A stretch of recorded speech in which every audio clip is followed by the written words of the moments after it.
PLO, Presidential Legislative Liaison Office, purportedly to coordinate road projects with congressmen at the House of Representatives. Also, a certain Maria Angela Escalona Ignacio, a niece of Rico Puno, was appointed as commissioner of a sub-agency at the Department of Finance. Madam Senator, please disclose this to the public.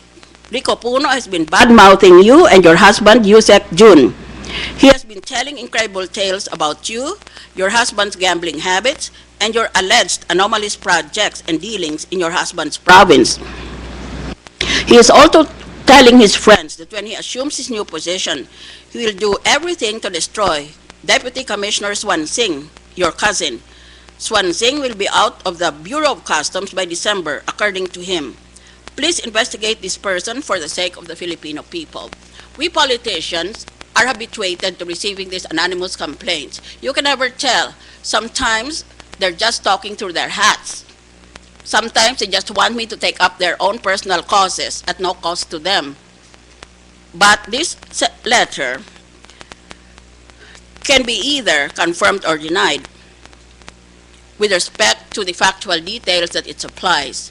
Plus, I'm also familiar with the habit of anonymous letter writers of telling me what bad things are being done against me and my family so that I will get angry. Sana naman itong sumulat na ito ay nagpakilala para dito siya at kung ano man ang pagbibintang niya ay masagot sa publiko. Ngayon, bakit tayo tumawag nito? One Philippine Daily has already written an editorial enumerating why we should conduct this investigation. So, I will advert to this editorial.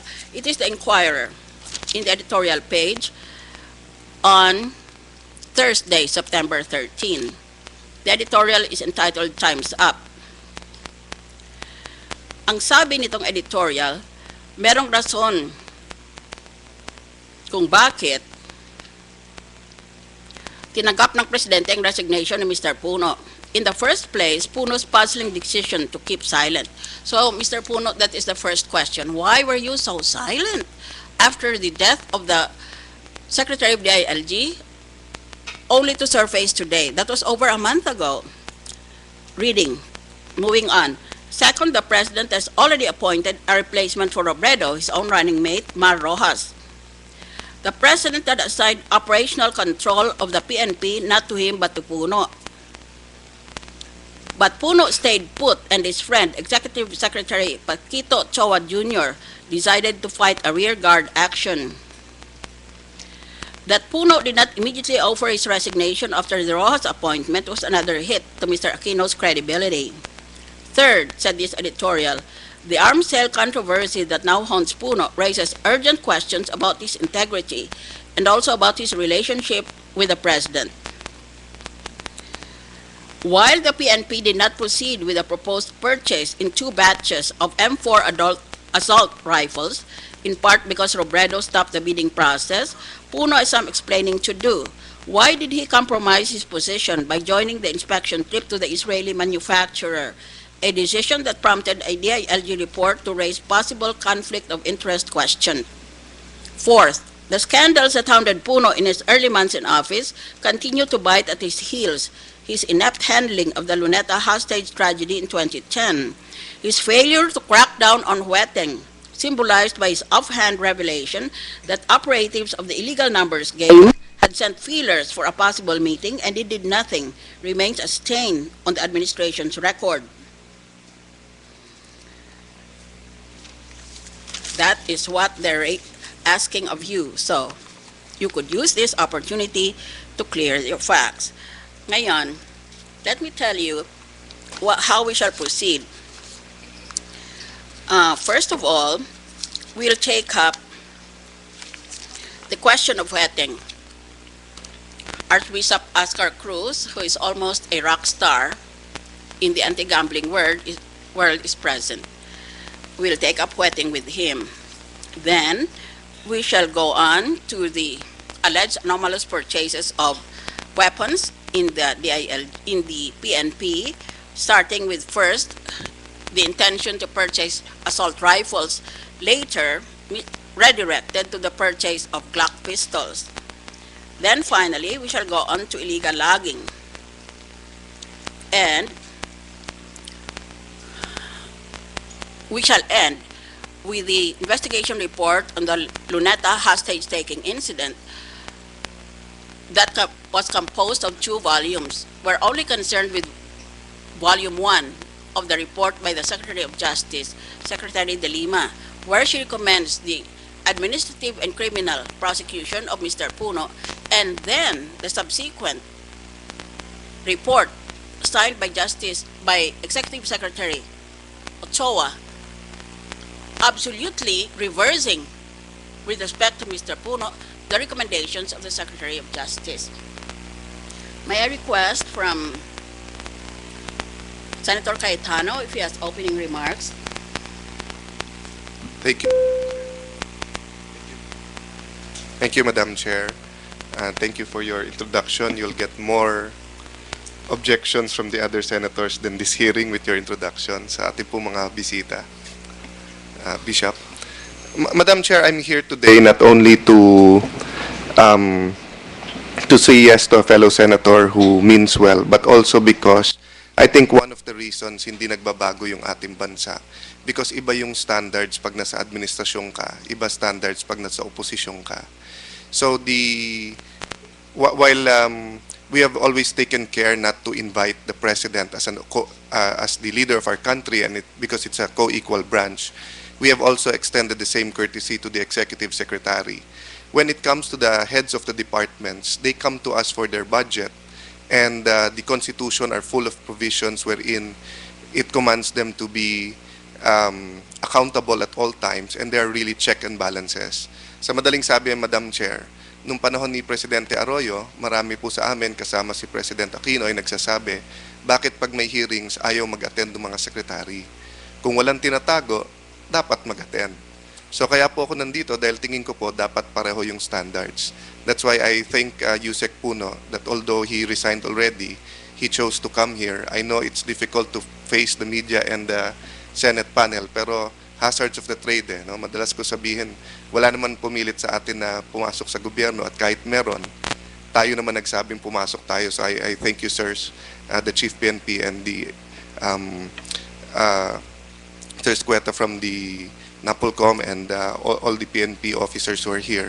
Pero dun po sa mga secretaries na hindi nag-attend, baka it's time, karamihan dito mga kaibigan ko pa, pero baka they have to rethink their position because during the time, Madam President, of President Cory Aquino, President Ramos, and President Erap, basta't may hearing ang Senado, bukod po sa ma'am na walang nagque-question na kapwa senador, wala din pong secretary na nagque-question. Kasi kung hindi man ngayon, sa budget hearing, kailangan pa rin nila pong sagutin yung tanong nyo. At kung hindi man sa budget hearing, maraming ibang hearings na papasok. So anyway, Madam Chair, just so that I don't delay this hearing further, definitely, ang laki ng problema ng regulation sa ating bansa, ng illegal logging, illegal gambling. We're not saying that the people in front of us, that USec Puno is at fault here, but we do want to know, in his stint there the last 2 years, kung ano man naging problema at paano to isolve. I was hoping Secretary Pahi will be here because just this morning I heard na sa Mindanao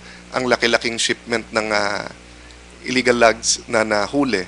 Samantalang with EO23, dapat totally walang logging at pinaalis niya sa lahat ng legal loggers ang mga equipment nila at tao sa forest. Kasi dati po ma'am, pagka nahuhuli, sinasabi, hindi kasi nila malaman kung legal yan o illegal. Tinanggal na lahat ng legal ngayon na logging with that executive order, yet lantaran pa rin ang pagtra-transship at pagpuputol ng mga kahoy. So anyway, Madam, I'm here not only to support, but I hope that this will send a strong message to the other secretaries that in the system of the Philippines na check and balance, it's important that the Senate does its checks. No? Hindi lang sa Supreme Court, hindi lang sa katulad ng Chief Justice, but also to the executive branch, whether or not we are close or far from them in the political spectrum at any point in time. Thank you, Madam Chair. I join myself, with your permission, with those remarks. Now let's go to the topic of illegal hueteng. I will recite certain facts. On 21 September 2010, that's about 2 years ago. In a Senate hearing, Archbishop Cruz, who is present, implicated former PNP Chief Jesus Verzosa and USec Puno, among others, as recipients of wedding payola. I have the complete list, but it is not necessary to read out all the names, except that it includes Undersecretary Puno. Many in the list were identified as wedding lords and operators. Verzosa and Puno were identified as recipients of, quote, national wedding payola flow, unquote. In the same Senate hearing, Mr. Puno said he is the target of a smear campaign by wedding operators after he started reorganizing his staff in the DILG.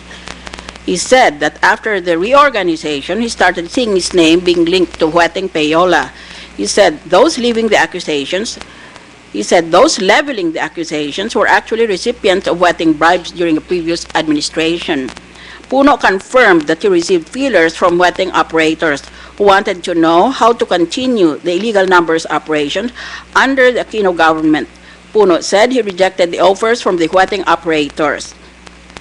After that day, I delivered my own privilege speech. It was entitled DILG plus PNP equals wedding.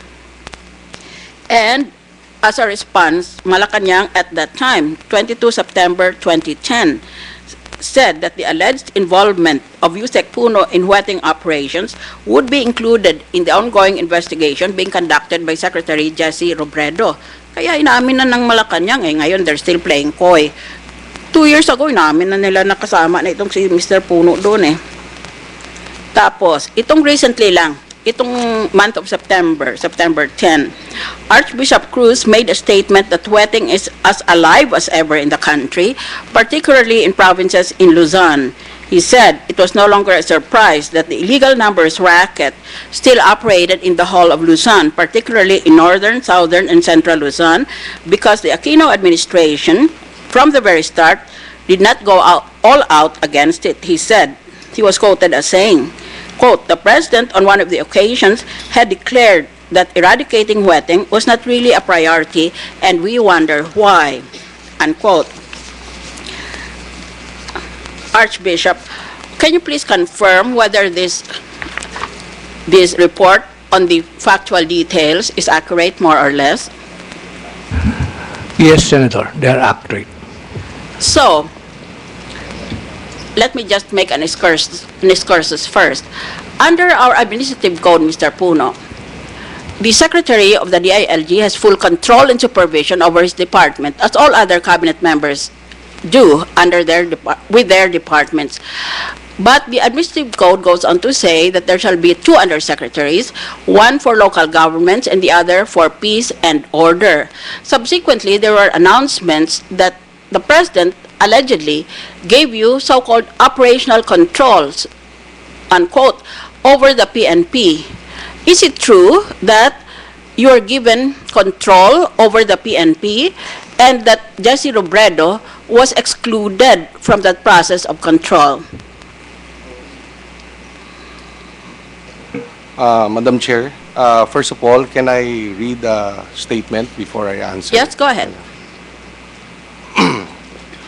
First of all, I would like to thank Senator Miriam Defensor Santiago and this August Chamber for conducting this inquiry. This only shows that we are still a country ruled by law. 2 years ago, I faced this August body to answer accusations in the media against my person in connection with illegal gambling or wedding. I was accused of being a top wedding protector.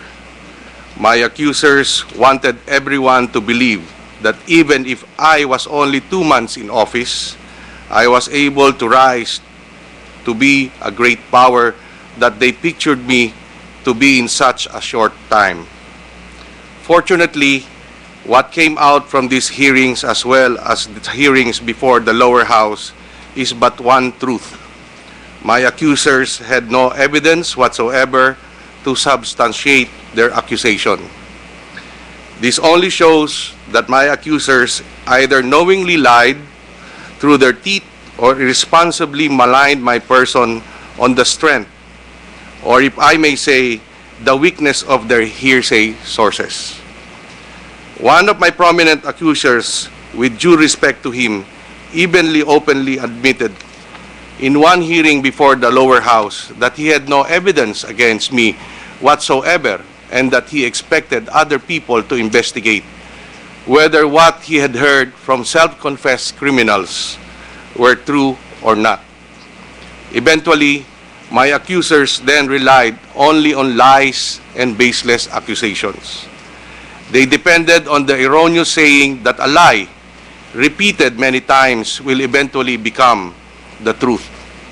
Especially in this day and age, when responsible journalism is but the hallmark of a few, and the reality that social media can be brutally quick in judging a person. I disagree with my accusers. To me, a lie should remain to be a lie, no matter how often it is repeated, and the truth should be the truth, no matter how strongly suppressed. For the record, I would like to state that 2 years after, not a single case have been filed against me by my accusers. To this day, aside from the allegations, no evidence has been presented to support the accusations made against me. Today, I again face this august body in compliance with an invitation I received. And I shall take this opportunity to again show that an accusation should remain to be such, no matter how often it is repeated, and the truth remains to be the truth, no matter how strongly it is suppressed. As I had said in my resignation letter, as Undersecretary for Peace and Order, I am entrusted with functions that involve strict confidence, security, and protocol. Violating the confidential nature of my function may expose people to danger or jeopardize their critical operations. Hence, I am duty-bound to act with restraint and circumspection when subject to serious personal attacks in the mass media.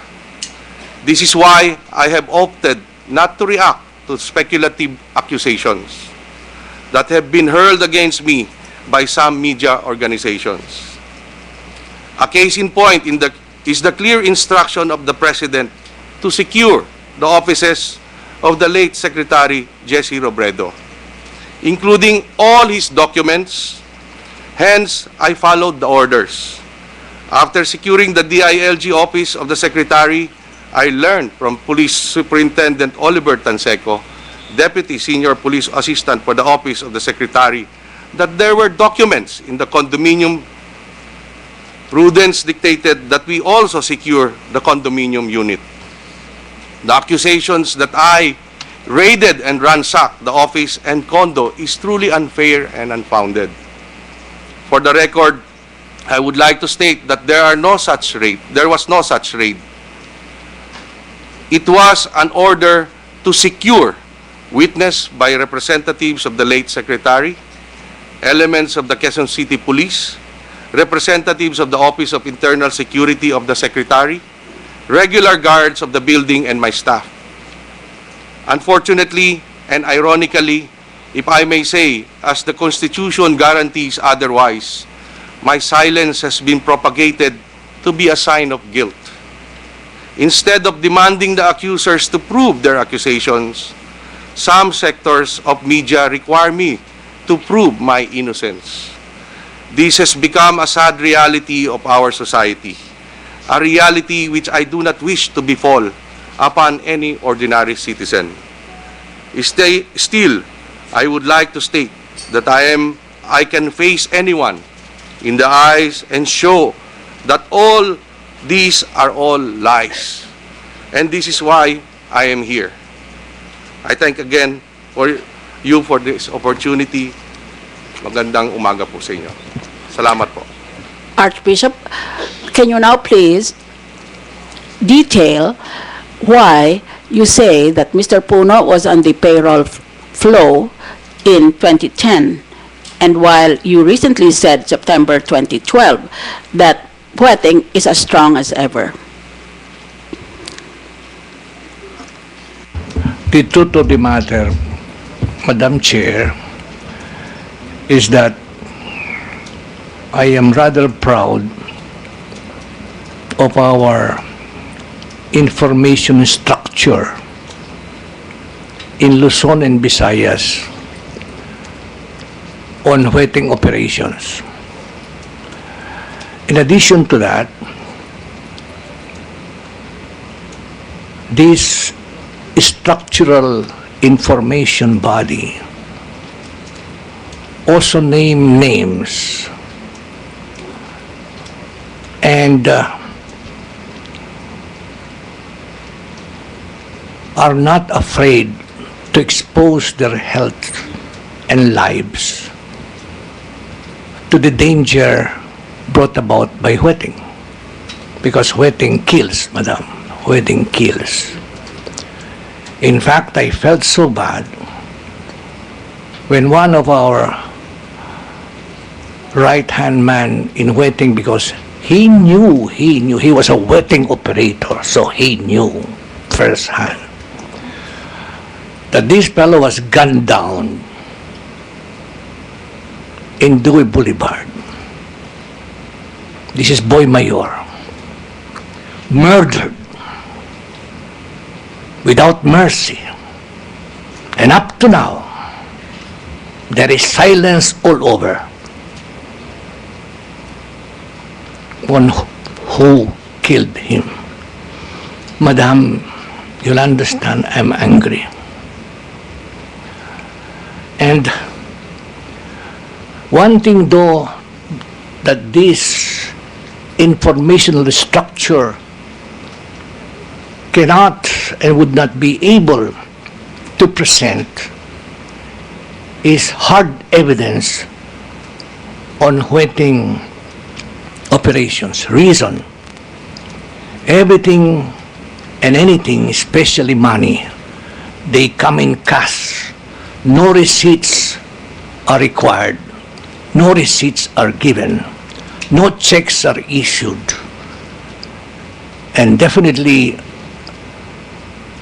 the information that we have received, I have always asked the legislative, the Senate and the House to please prove it, to please establish it as true, because the legislative department has all the agencies to be able to prove or disprove what we said.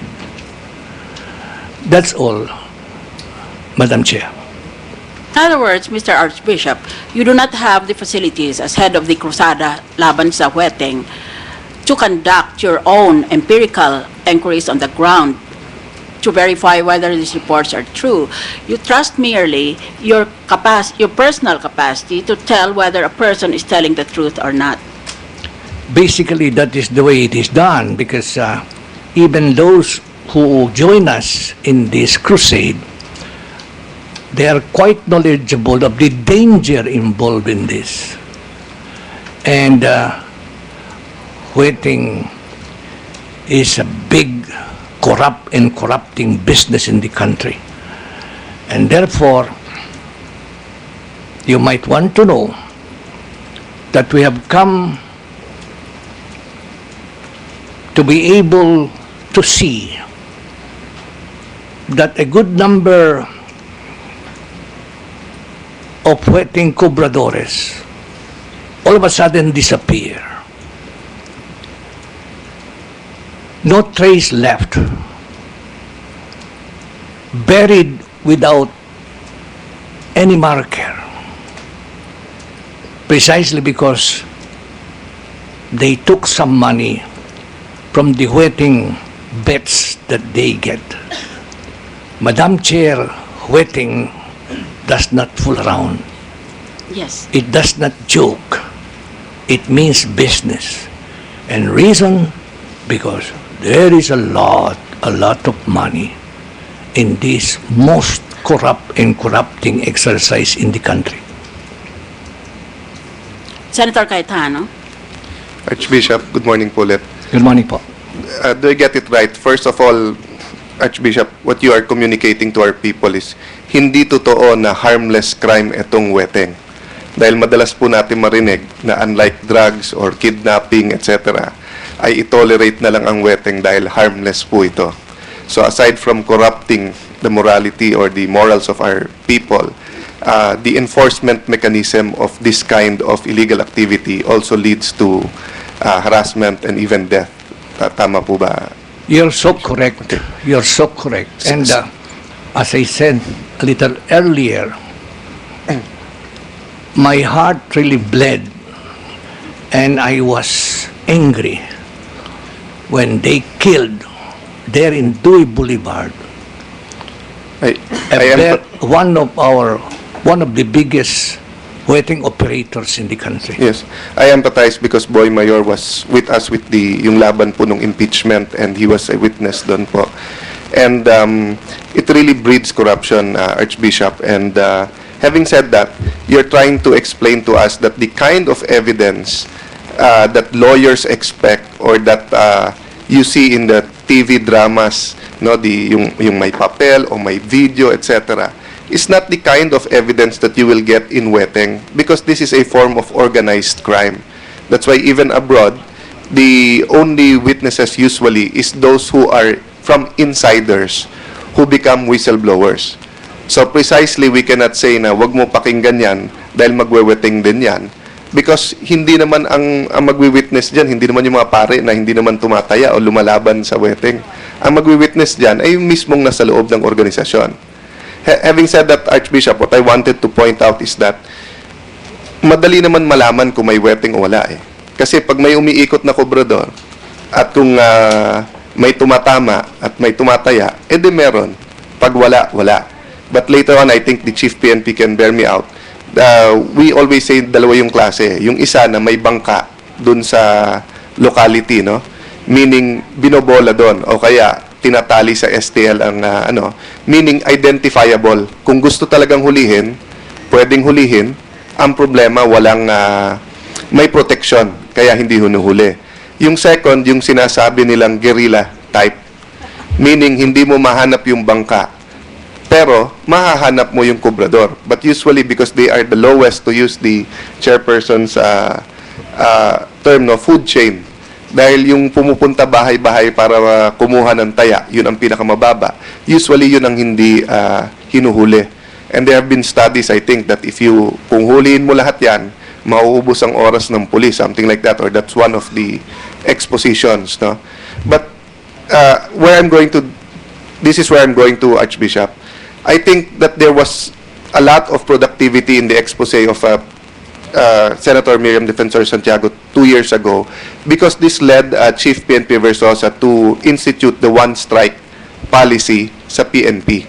No, meaning, and I'll ask the same question mamaya po kay USec Puno and kay Chief PNP Bartolome, who used to be NCRPO, I think, at that time. Because ang problema natin, Archbishop, di ba, madaling magturo. So, kung head ng operations ng PNP si USec Puno or kung ako naging Chief PNP, madaling sabihin si Alan tumatanggap yan. And you'll never know, only God knows kung totoong protector ka o lumalabang ka. And usually, the more you fight it, for example, Bishop, you have been, ang daming inimbento about yourself. Di ba? Para siraan kayo, para mawalan kayo ng credibility sa anti-wetting. So, I think that's what USec Puno is also saying, that he can also be a victim of people try to discredit him. So, my point, Archbishop, is that the one-strike policy was quite simple.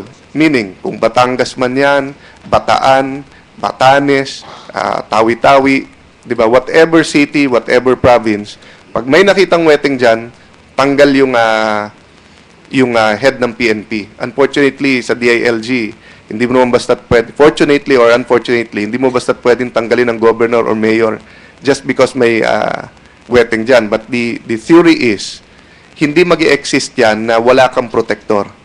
Whether it's the PNP alone, whether it's the mayor or governor alone, or whether it's some higher up public official, Bishop. Can I ask you the straight question, Bishop? Is the one-strike policy the last 2 years, has it been effective o sa assessment nyo po? Meaning, itong last 2 years since the privilege speech si Senator Miriam, Grumabi ba, pareho lang, or bumuti, or depende sa area yung wetting sa ating bansa po? Pareho po ang kalakaran ng wetting at tungkol po sa one-strike policy. Kaya yung sabihin ko sa inyo na bago dumating yung raiding team ay may text na. Darating kami dyan. Wala nang, pagka po nagpunta yung raiding team, wala nang tao. Pagkat nagparating na po ng text. In short po, tingin nyo pareho lang po. So, there's a short period na nagsa-stop during that time na may hearing, and then tingin nyo ho bumalik. Opo, itong hearing na ito, kukuhan po yan, it will simmer down dahil sa hearing na ito. Pero after some time, ito na naman kami. Baka solusyon po mag-hearing tayo every month para parating wala. Kung, with your kind permission, may I say something about this thing? Please proceed. Alam niyo po, ang problema hindi sa lehislatura eh. Hindi problema yung batas eh. Meron na po at mahuhusay naman eh. Ang problema po, ang ehekutibo. The laws, no matter how beautiful, no matter how proper and just they are, the merits thereof can be only shown by its implementation or execution. That's why, while my heart goes to the legislative for trying their best to revise the code and the acts, in increasing penalties, etc., etc., well and good po eh, okay po eh. Kaya lang po yung executive department, andun po ang problema. Wala po sa inyo.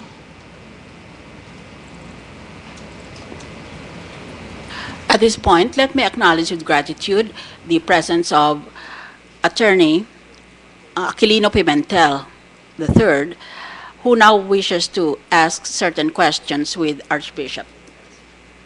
So, Madam Chairperson, and sorry I'm late.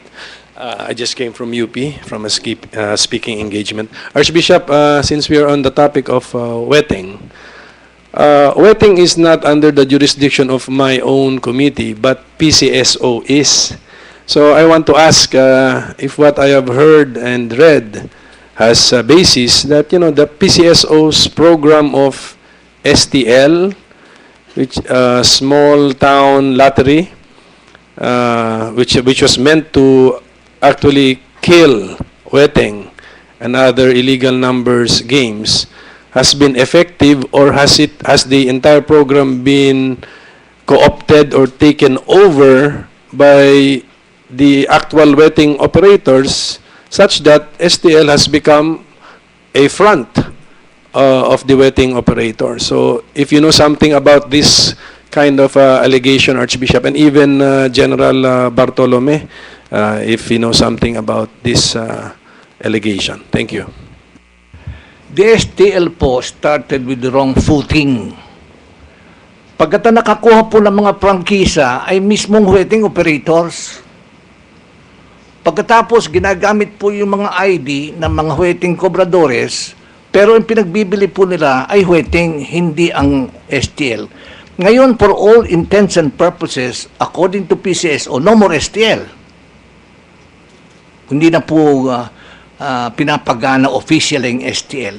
Pero hanggang ngayon po, meron pang gumagamit ng STL ID. At hindi lang po yan, pumasok na rin ang high-alay. Ang high-alay po ngayon ginagamit din as cover-up for wetting. While high-alay is only allowed to operate in Cagayan Valley or somewhere there, it has gone out of this territory and invaded any place, and it is used as a cover-up for wetting po. Ganito po ang kalakalan sa wetting. Nakakainggit. Kaya ako po naitanong ito kasi ang narinig ko rin sa PCSO, meron din silang programa ilo-launch ulit to replace or similar to STL. So if STL has been ineffective because of the weaknesses in the program, then this new program under a new name would suffer the same fate if the weaknesses will not be addressed. Ganun pala, franchise holders would be the wedding operators themselves. So parang naunahan po nila, no? Inunahan na lang nila yung programa by running the entire program actually. Do you confirm this, General Bartolome? The information received and just expounded on by the Archbishop? Madam Chair, members of the Senate, there were indeed difficulties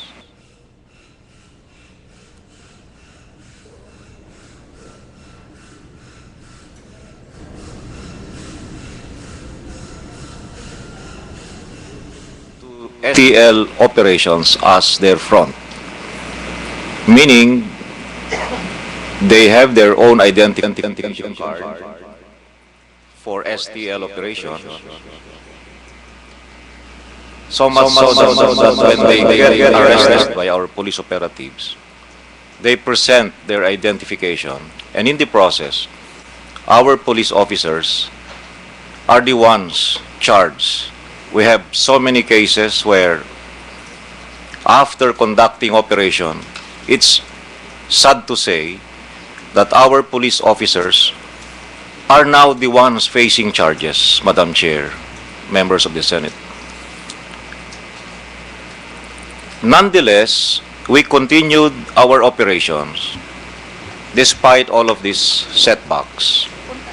And in the process, from January to date, we have filed 1,666 cases for gambling operations, 62 for wetting, and 1,604 for other forms of gambling. And we have arrested 6,273, 259 for wetting, and 6,014 for other forms of gambling. Please forgive me, I have to interrupt. What are these figures for? What period of time do they cover? January to September this year, Madam Chair. This year, compared to last year, or let's say from July 10, which was the appointment day of Undersecretary Puno. Would you know? I will get the data, Madam Chair. All right, please proceed. Well, excuse me, Madam Chairperson. Can you also mention conviction rate if there have been any convictions? I will have to get the data on this, Senator. Okay, pa. Yes, sir. Let me just say this, and then I'll call Senator Cayetano. Mr. Puno has categorically pointed out that notwithstanding your personally naming him as one of the persons who benefit from the illegal wetting operation since 2010 when you first appeared in the Senate, nonetheless, no cases have been filed against him, meaning to say there is no evidence. He is correct because in the Court of Justice, hearsay testimony is not considered evidence. It is not allowed under the rules of court. So this is no longer a legal question. It becomes a moral question. It goes to the moral integrity of the person who is making the declaration. Let me put it this way. How old are you, Mr. Archbishop? You're already past retirement age. Yes, ma'am. I'm now 78. You're 78. Going 78. Thank you for asking. And presumably, you are already comfortable with the prospect of meeting your maker. In a way, yes. You are a retired Archbishop of the Catholic Church. You are a former and very esteemed professor at the Mary Hill School of Theology. Therefore, you believe in the Ten Commandments, particularly in the Nicene Creed, the prayer of the Catholics that begins with, I believe in God the Father Almighty, etc. I presume, therefore, that you have no motive in pursuing your crusade against illegal wetting. Or is there? And if so, please tell us. What is your motive? Madam Chair, in fact, I get death threats, no? I get black ribbons. I get checks at times. Checks? Checks But of course, wala naman pong sigurado pong walang laman yun eh. Kaya hindi ko na ina-ingkas. Wala po akong pakinabang eh. At ako nga kumisan, sabi ko nga eh, halos 20 taon na ako dito, wala naman nangyayari. Kaya po kumisan, siguro, natutokso na rin akong parang sabi ko, bahala na kayo sa buhay niyo. Pero let me, just by way of looking this in a better picture, on account of the intervention of the good Senator Coco, alam niyo po ba kung ganong karami ang illegal numbers games sa Pilipinas? Ito, babasahin ko sa inyo kung gusto niyo po. Please proceed. So in addition to huweting, there are more than 30 forms of illegal gambling in the country. More than 30, in addition to huweting. These are the Alpor, Beto-Beto, Biyaya, Bookies, Color Game, Dice, Ending, First Ball, 41, 44, Fruit Game, Hataw, Last Two, Loting, Masyaw, Monte, Pares-Pares, Partida, Polmol, Pula-Puti, Pusoy, Pusoy 2, 4 de Jack, Roulette, Sakla, Salisi, Suertes, Tupada, Tong-Its, Video Carrera.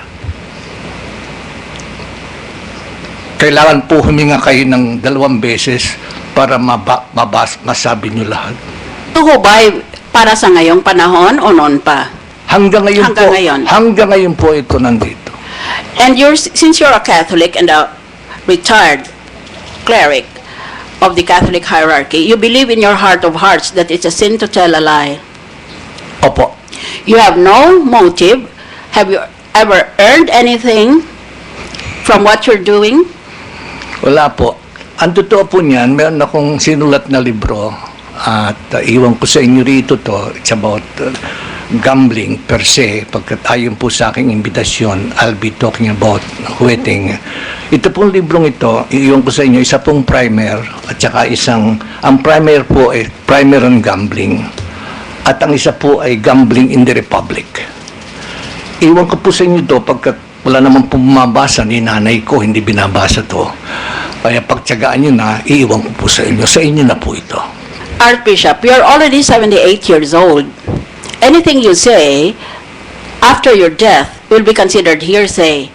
But there's an exception in the rules of court. If you make a statement under consciousness of impending death, that statement will be admitted in court as an exception to the hearsay rule. Do you wish to make a statement? As a dying declaration? Saka na lang po, wag muna. Right. Let me return to Undersecretary Puno. Let's return to my original question. Is it true that in addition to your appointment as Undersecretary for Peace and Order, the President specifically gave you so-called operational control, which is not a legal term, or in other words, exclusive jurisdiction over the PNP to the exclusion of Secretary Robredo? Thank you, Madam Chair. First, I would like to explain the setup of the department. We are 2 undersecretaries under the Department of Interior and Local Government.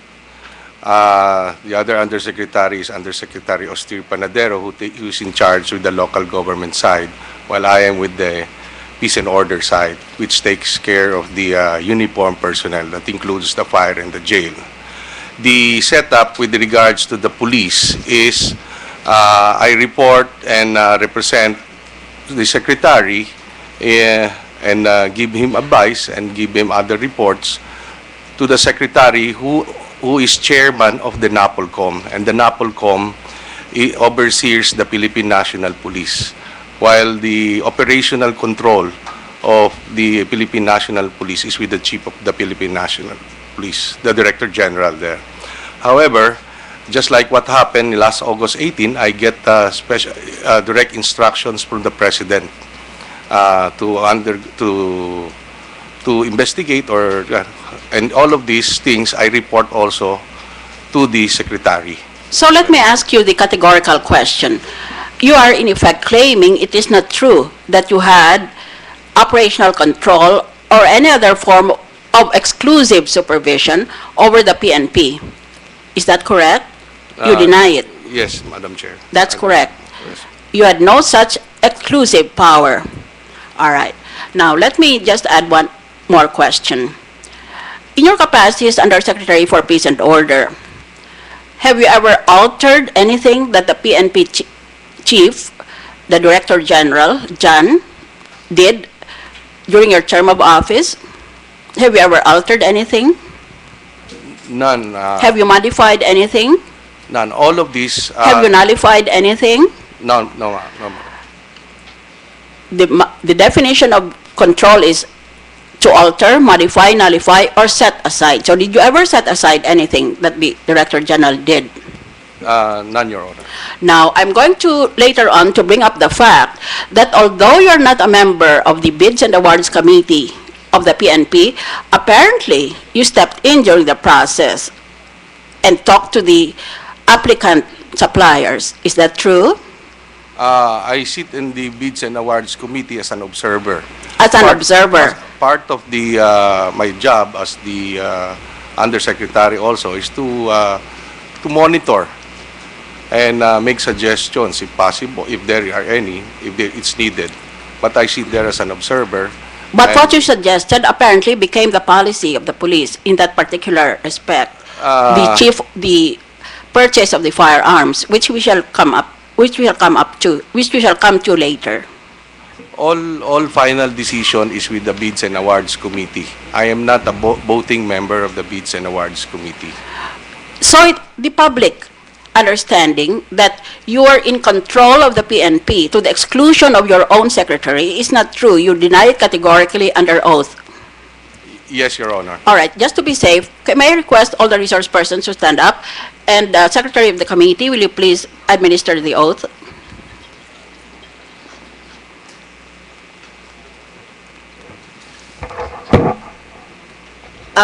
Please raise your right hand.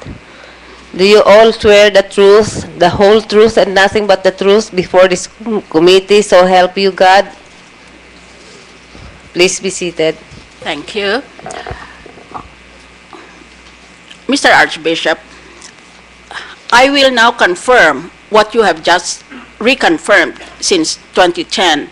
Wetting is as strong as ever, everywhere in the Philippines, but most specifically in Luzon. Since the PNP has the mandate to prevent and investigate crimes in our country, and since the Undersecretary for Peace and Order has the power of supervision, just the power to see that they're obeying the laws or implementing the laws, then it appears that both the PNP chief and the Undersecretary for Order and Safety have been remiss in their duties. That is the implication of our statement to us today. And now I just wish to confirm your statement from my own confidential agencies or confidential agents. Yes, there is wetting. Even after, Mr. Puno, you're appointed on July 10. Here is the list. In National Capital Region with 16 cities, 6 have wetting in full view of the public. Quezon City, Makati, San Juan, Manila, Pasay, Mandaluyong. Out of, I repeat, 16 cities, 6 at least are tolerating wetting in the sense that they never get arrested. Region 3 in Central Luzon, Bataan, Nueva Ecija, Pangasinan, Bulacan, Zambales, Pampanga.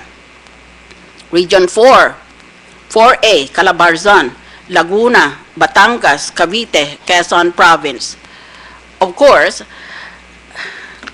I have sources of information in addition to those that I used in 2010. But in 2010, I said money from wetting bets are called gross receipts. The biggest gross receipts in Luzon are in order of amount on a daily, repeat daily, araw-araw. Here are the gross receipts for wetting. Laguna, 14 million in 2010, 1-4. Pampanga, 9 million. Pangasinan, 9 million. Batangas, 8.5 million. Bulacan, 8 million. Nueva Ecija, 7.5 million. Quezon, 7.5 million. And then I added this observation. From this intake of money, 34% is deducted as operational expenses, and then the remainder is split on the national level. I also gave what the splitting process involved in the provincial, regional, and municipal levels. But let's just limit ourselves to the national level.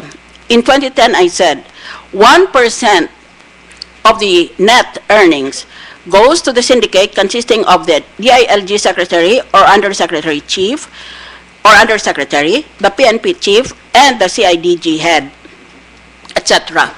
So, madaling salita, kung ilang bilyon ang kinikita, 1% of that will go either to the DILG secretary or undersecretary, plus to the PNP chief, and plus to the CIDG head.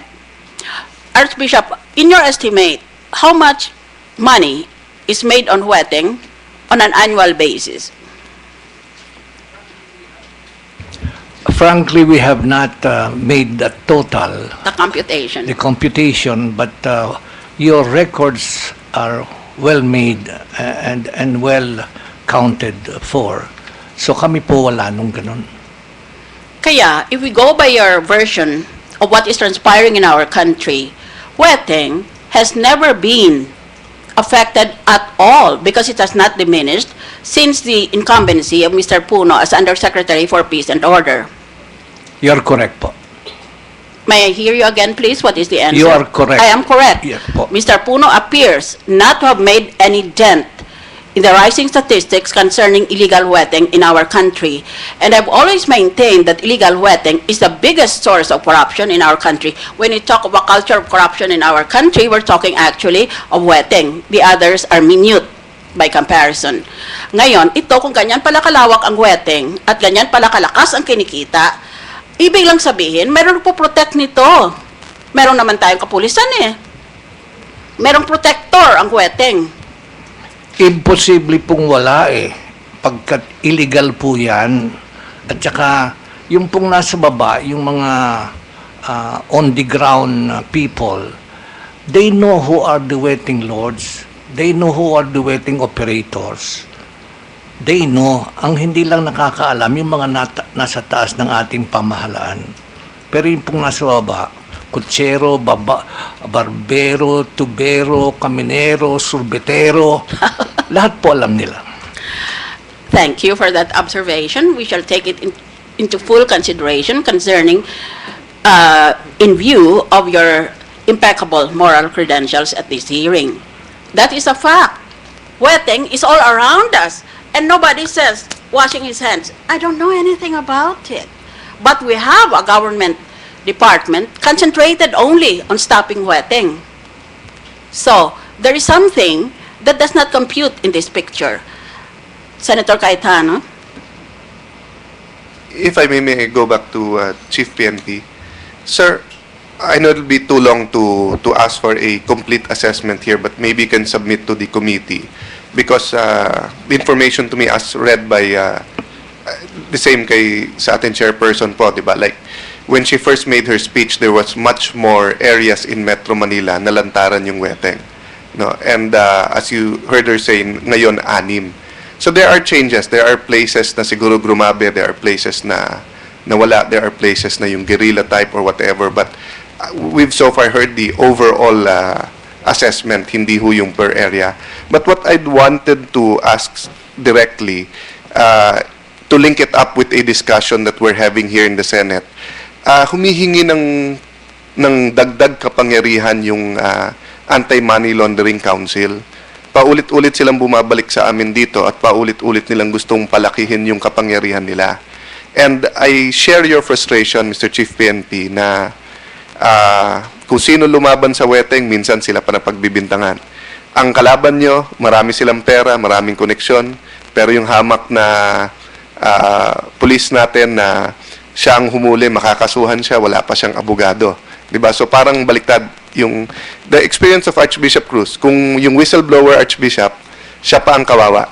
no? Siya pang nakakasuhan, siya pa nawawalan ng hanap buhay yung pamilya and everything, no? Nangyayari din sa iba nating pulis na magagaling na humuhuli talaga. So I'd like to ask, sir, and Yusek Puno could interject if he knows the answer. Is there a effort with the PNP, the DILG, and with the AMLAC, no, or the Anti-Money Laundering Council? Because, for example, no, may 4 o 5 binanggit si Senator Miriam na basically between the 5 or 6 of them operate supposedly in the whole country. And some of these names are open, naririnig. In fact, some of the names, sir, dati parang sumusuporta lang sa politiko. But later on, sila na mismo ang sumasali sa politika eh. So parang nung araw po, pagka ikaw ay nakalink sa masama, tago ka. Then later on, medyo lumabas na at sumusuporta sa politiko. Ngayon, yung iba, the same with narco-politics, for example. Senator Trillanes was telling me that they're monitoring certain areas na yung drug lords hindi na sumusuporta. Sila mismo ang tumatakbo na. No?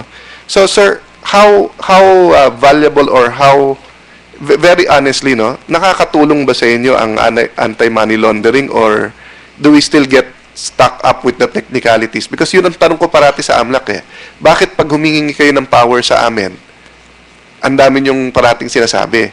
Pero pagka nag-iimbestiga kami, weteng, fertilizer scam, ZTE, kung ano-anong mga